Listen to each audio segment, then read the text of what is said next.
This is the Wrestling Old Head. You have entered the portal of pro wrestling. What the world is watching. WWE Backlash 2025 coming off the back of WrestleMania 41. Not a whole lot of time there as far as space and television to build up towards this PLE. They legitimately had like 2 or 3 weeks of build up, so they had to get right to it after WrestleMania. And as always, Backlash is the event that happens right after WrestleMania. And one of the bigger differences this year as opposed to last year is they're not doing the European tour. They did that before WrestleMania this year as opposed to after WrestleMania. So they changed some things up. Their entire calendar for the WWE events, it seems like they're changing as opposed to what they did last year. So it's very interesting to see where they might be going for the rest of the year, because I think they built up the PLEs until about October, or well, November, and then after that you got December. So we'll see where things fall in line with that. Backlash, as always, right after WrestleMania. This is the 25th anniversary of the first Backlash. It was the inaugural Backlash. That was where Dean Malenko had the light heavyweight championship. You had the APA against Bull Buchanan and the Big Boss Man. I remember Crash Holly wrestled like 7 guys for the hardcore championship.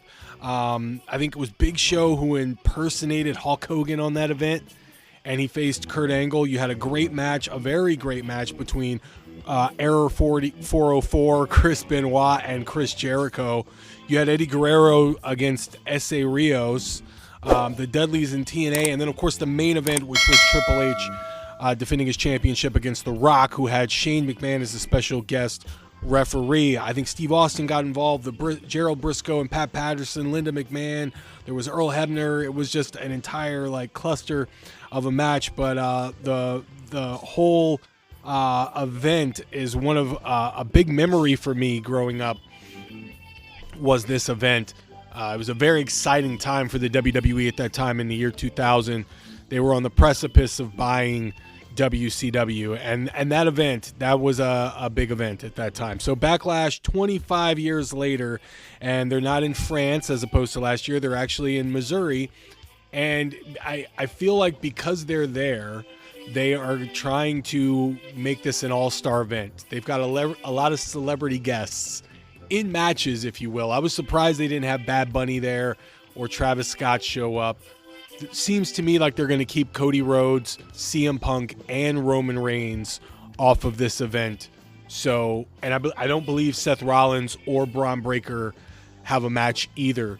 So there's a lot of top talent being left off this card, at least until maybe Monday or even Friday. We might get some kind of an update as far as where they're going to be at. But for now, there's not a whole lot of mainstay top guys that are going to be on this event. So they had to assist with that with a lot of celebrity guests. Now, Jey Uso and Logan Paul, that match has been teased, but we have not gotten official word. I'm sure we'll probably have official word as of Monday, whether or not that's going to be on Backlash or whether or not that's going to be Saturday night's main event, which I believe is like a few weeks after Backlash. So they're going back to back to back with their bigger events here. I don't know if it's true that we should get that.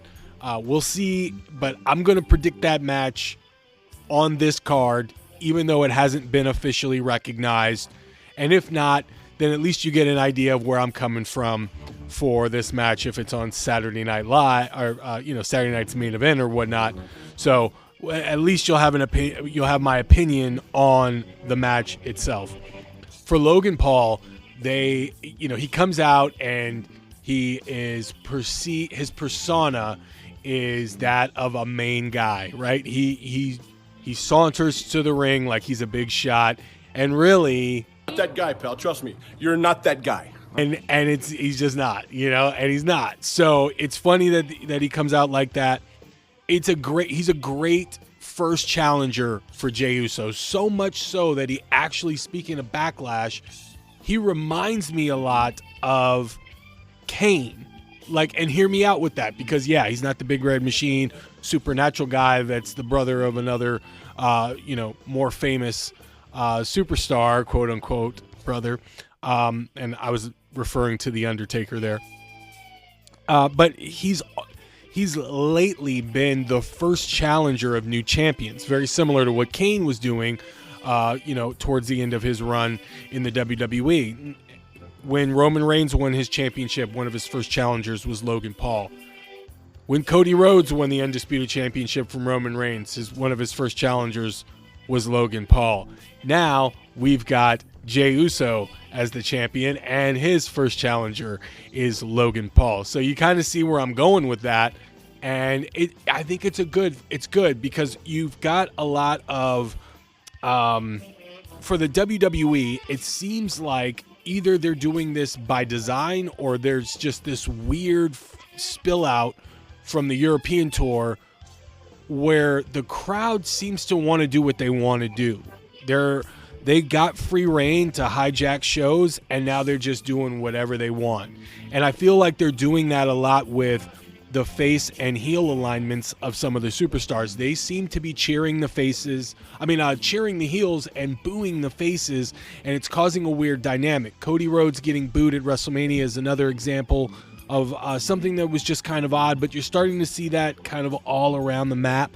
With Jey Uso and Logan Paul, the crowd loves to hate Logan Paul, and it seems to be universally recognized within the WWE to boo that man. So for Jey Uso, who's had a lot of polarity, but it's mostly been on the internet, right? Like, people on the internet, it seems like it hasn't really crossed over onto the shows.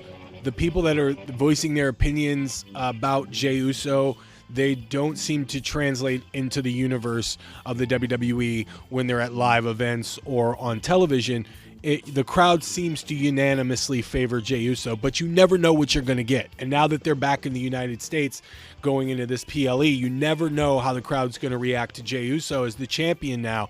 So it's nice that they're giving him an opportunity to be more favorable in the eyes of the audience, because they're giving him an easy opportunity to be favored over someone like Logan Paul.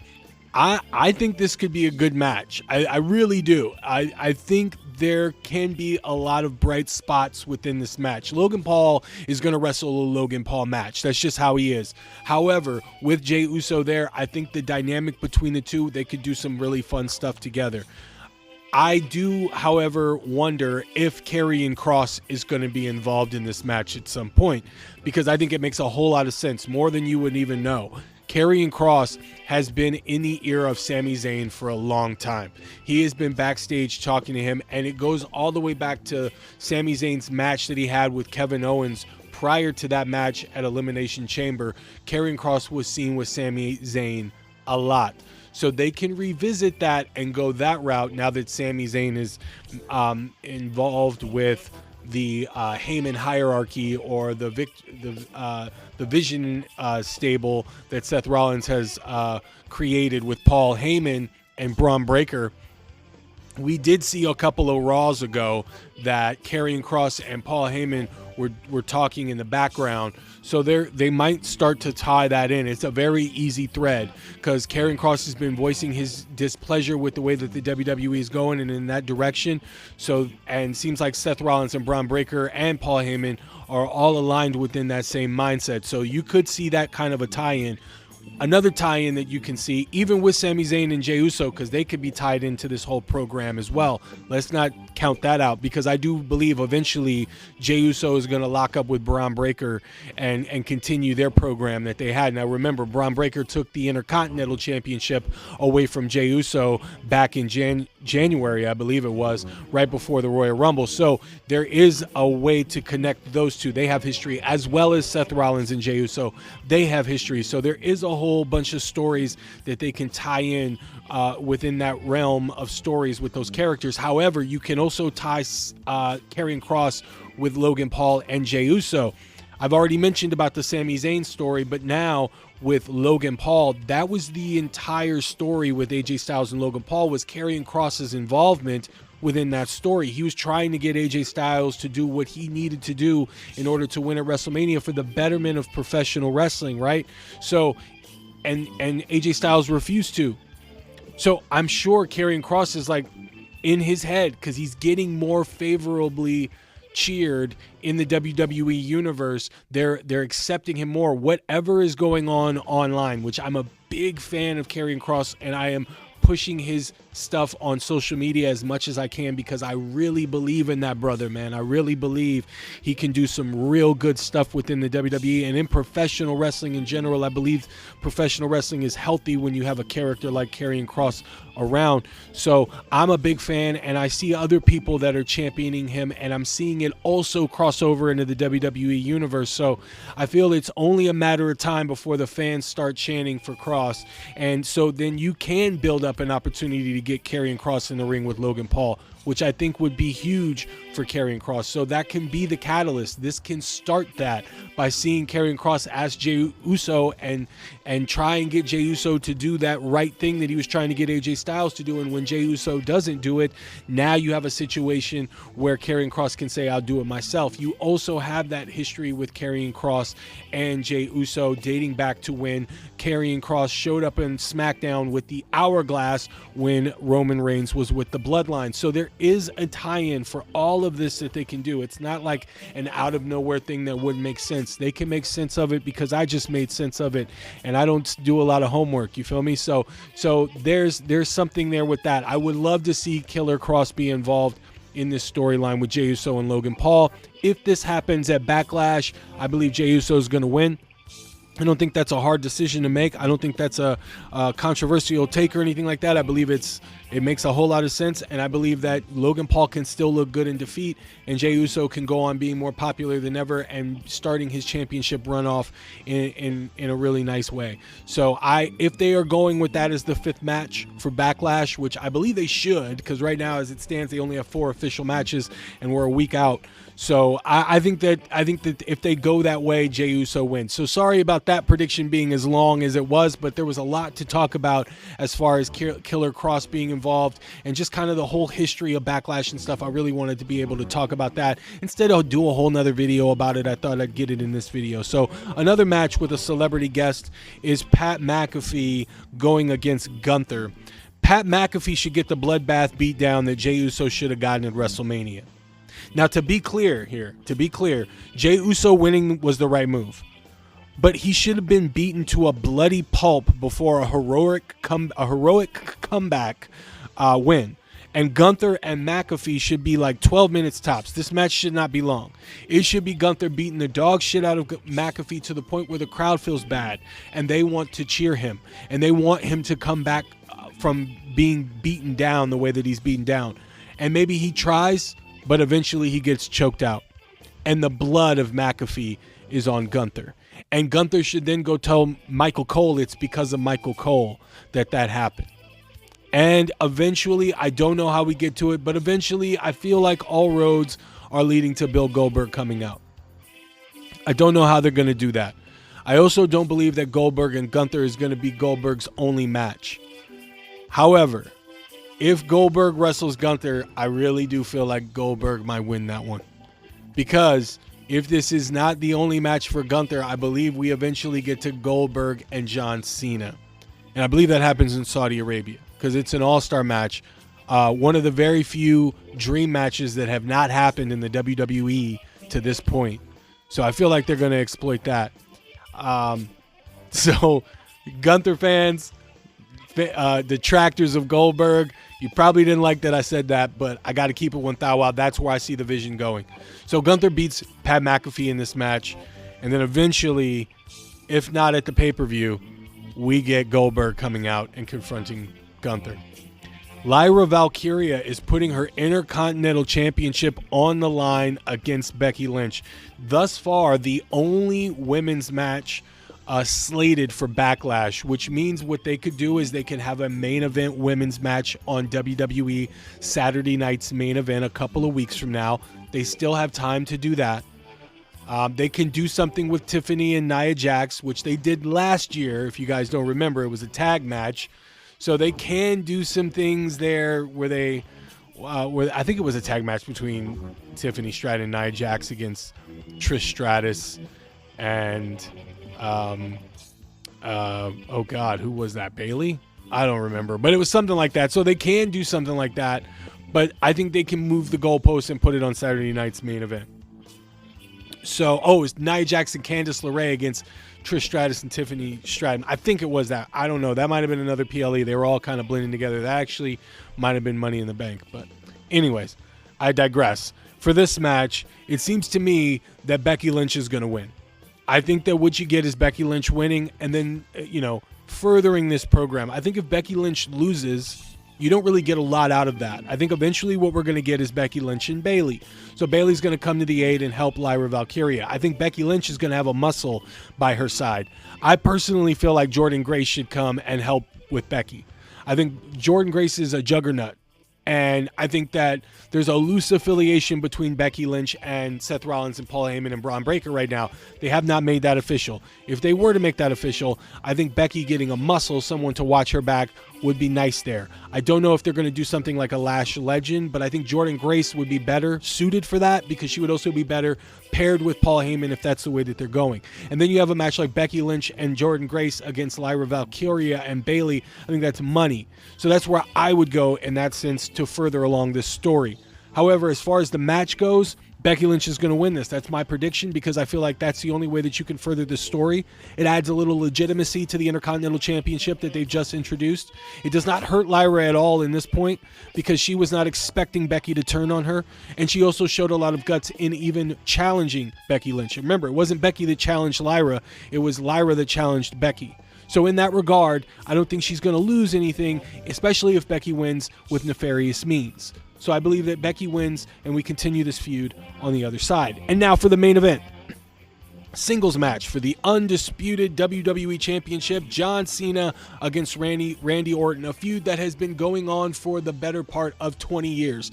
This is Ric Flair and Sting of our era. I know not a lot of people don't want to hear that, but Sting and Ric Flair, they tore it up everywhere. It was even the final match of WCW Nitro before they were bought out, or as they were bought out by the WWF.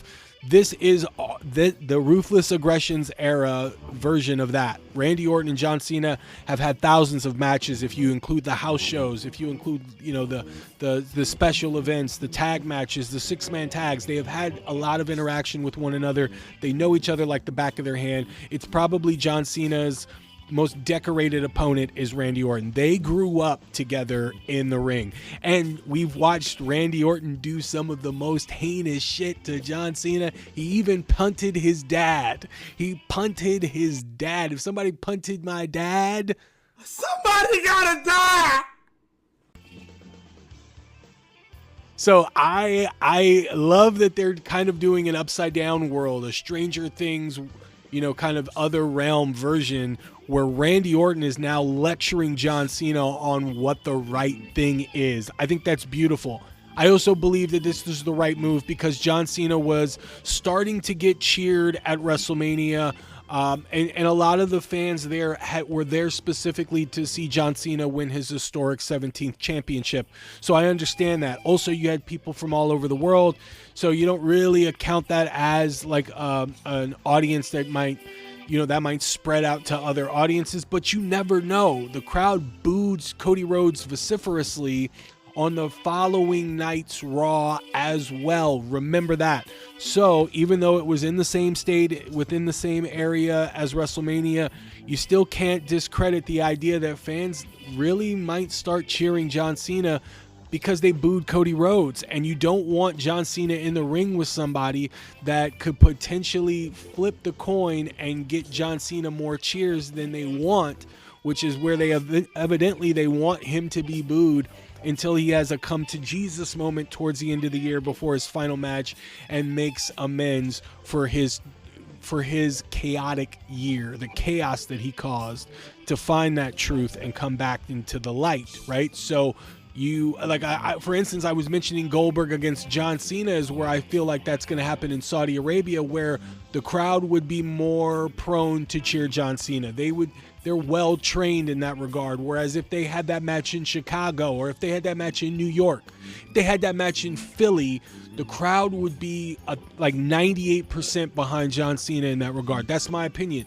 So you don't want to put John Cena in the ring with somebody that could potentially get booed, is my point. So I love that they put Randy Orton in his hometown and they gave him John Cena. I personally would have loved for them to build this up a little bit more. They only had 3 weeks of a build-up, so they didn't really have a lot of time to really stretch this out, but their history precedes them.